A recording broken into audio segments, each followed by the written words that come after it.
Hey, this is Amy, and this is going to be an APA workshop where we are going to talk about when and how to cite sources in APA. The first thing we need to cover is why you cite sources at all. Of course, you don't know everything there is to know about your topic, so you need to get out there and get some information that you can use. There's other reasons as well. You do want to support your claims. Any claims that you make in your paper can be supported by evidence that you are corroborating it, with something you got somewhere else. Of course, you want to give credit to the author of the information, whosever information you're using. And then the quality of the information is attributed to its source. So if that information is somehow flawed, then that is on the person whose information it is rather than on you. Because sometimes what you're doing in a paper or in research is you're interacting with the ideas of other scholars. So if you cite a source and you are going to disagree with it or something, that's totally acceptable. So anyway, you can say, this one critic has this idea about this story, but I don't think he's right, and here's why. So you can do something like that, of course. Although if you're doing APA, you're probably not writing about literary research. Yeah. But, it would be whatever your field is, so the cause of obesity is, suggested as one thing, but here's another factor that this researcher ignored or something. Anyway, okay, allow your reader to track down the source if they want to learn more. Definitely a valuable function of citation. And then you are also putting yourself in the scholarly conversation. So, as a college student, you're going to be engaging with scholarly research, and so you're basically going to want to go out there and see what's already been done on your topic, and then you're going to engage with it. So you're going to contribute to the conversation with your own voice.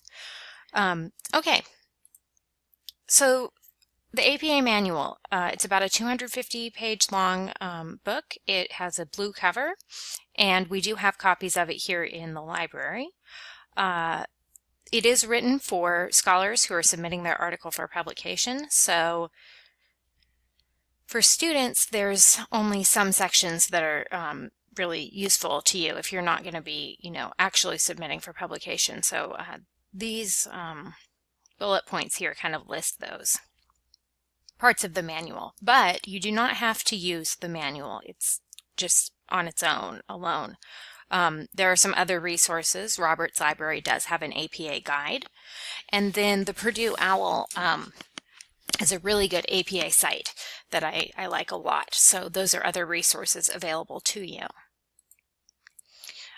Anytime that you are using anyone else's information, whether that is results from a study that they conducted, any of their direct words, any of their ideas, stuff like that, you are going to want to indicate that it belongs to someone else. That's intellectual property.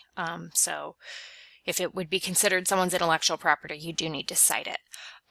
You don't have to cite facts that are commonly known by your audience and easily verified in reference sources. So if it's just a fact, if it could be found in like an encyclopedia or 3 different encyclopedias or, something like that, then, you don't have to cite it. But, when in doubt, definitely you can cite your source. So if I'm writing like a nursing paper and for an audience of nurses, and I say something like, out of the 4 blood types, O is the most common or whatever, like that may be common knowledge in a healthcare setting, but it might not be to a layperson. So, again, going back to the idea that your reader may want to find out more about that, you may want to indicate where you got that from, because someone who's just a layperson, if they were reading that sentence, might be like, what? There's 4 blood types? I should probably go learn about what they are, or something. So anyway, but when in doubt, cite your source. If you're ever like, this might be common knowledge, I'm not really sure. Is this a fact that my audience would know? Like, if you're saying like, I don't know, what year like the polio vaccine was invented, let's say it was 1946. I don't know if that's right or not, but anyway, let's just say that it was, that's a fact you wouldn't need to cite. So anyway, it's kind of a judgment call on your part, but you do want to be careful, just to be, have integrity when you write, so that you're indicating what's yours and what's someone else's. All right, so here are some examples of actual in-text and reference entries for citations. The first clump of text here is part of a paper that I wrote a few years ago, and it was talking about like websites for businesses. But anyway, you can just see where I've indicated that I got information from another source. So I've got the author or authors and then the year. And then the second item is the reference entry. So on the references page of my APA paper, I would list all of the information. So rather than just the author and the year, there's going to be the title. This was a journal article, the title of the article, title of the journal, volume and issue, and page numbers. And that's that information that your reader can use to find that source themselves. So they can go, you know, from, okay, Victor and I'm not sure how to pronounce that, but anyway, they would just need to look for Victor in your references list, and then they could go look up that article if they want to read it. And you may do that too in your research. You might find an article that cites something and you're like, well, that sounds perfect. So you may want to track that down as well. So then you're going to be thankful that that person cited their source as well. But anyway, there's four different, I mean, there may be more, but there's four basic forms of in-text citation. You can either do a direct quote, and in that case, you would include the author, year, and page number. Or if you do a paraphrase, then all you need is the author and year. In APA, sometimes you will put the author's name in the paraphrase, and then you'll just have the year at the end. And then other times, you're going to have the author's name and the year in the paraphrase, and then you won't need anything at the end because you already have both those elements in the sentence. And probably less common, not shown on here, but I mean, I guess it's possible that you could have just the year in the paraphrase and put the author's name at the end. So as long as you have the author and year, you're good to go with paraphrases. Quotations, you are also going to need the page number. When it comes to paraphrasing, you do want to introduce and restate other people's original ideas in your own words. Don't copy their sentence structure or sequence of ideas. Don't just change a couple things. You know, if you're going to do that, you may as well just quote, really. I mean, just put those quotation marks around it and keep it how they use it. But yeah, you will cite with parentheses. But with paraphrasing, you really want to explain the information in a way that's meaningful for your delivery of what you're trying to convey to your audience, right? So you might contextualize it. You might say, you know, in contrast to those results, a 2012 study found this or something, you know. So yeah, you want to contextualize it. And it also, a lot of times people, I don't know, they're like one professor from my undergrad said that quoting too much was distracting to readers because it feels kind of choppy, and I can kind of see that. So anyway, paraphrasing is a good thing to know how to do. One thing that I've heard is good is to read the thing that you're trying to paraphrase and then just like don't look at it while you sum it up or explain it in your own words, and then, you know, you should be good to go. I've never really done that myself, but you could try it. Okay, so now let's look at examples. So I decided to make this, my research be all themed about memes. So here is an example of a paraphrase with parenthetical citation. So I took the results of some researchers' work and I just explained it in my own words. So I have the author's last name and the page number. No, not page number, the year. And then in this example, I have, according to the author in the same exact paraphrase, and then I have the year. And then here's the example where I have the author's name and year in the paraphrase. The quote, where you would need the page number, is shown here. So that is the original quote that I had paraphrased myself. So anyway, those are some examples. Here's a grumpy cat meme. And then here we have a quiz, which would you need to cite? The grumpy cat meme shows a cat whose face appears to be frowning, or grumpy cat has been featured in a variety of media and merchandising, grossing over $100 million. The answer is B. If you looked at the picture of grumpy cat, you can see it's a cat frowning. So just kind of a fact about it. B would need to be cited. That's data that came from another source. Your reader may want to track that down. So here we have the citation for the source where I got that information. That was in 2015, so probably by now Grumpy Cat has earned a lot more money. So you may want to look for something more current if you were writing a paper about Grumpy Cat in 2018 or later. Here we have the most interesting man in the world. I don't think he's actually a spokesperson anymore, but he's still good for a meme. So here's our quiz. Which would you need to cite?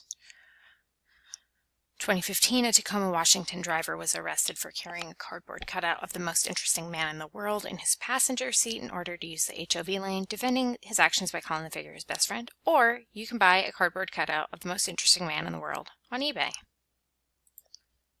So you would actually need to cite A. There was a quote from the guy. I can go back where he says best friend there. Even if I had entirely paraphrased it, it is specific information. That is from a specific news report, right? So it's not just something that's common knowledge. Yeah, and should be attributed to its author. And then B is a fact, and it's not anyone's intellectual property. No one owns that. You can just go on eBay and look it up.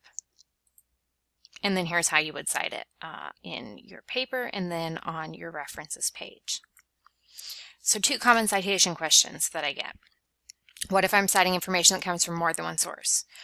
It depends on the information. If it's common knowledge or factual, then of course no need to cite it. But if it does need to be cited, you can see that what you can do is actually list all the sources you got that information from and just separating them with semicolons.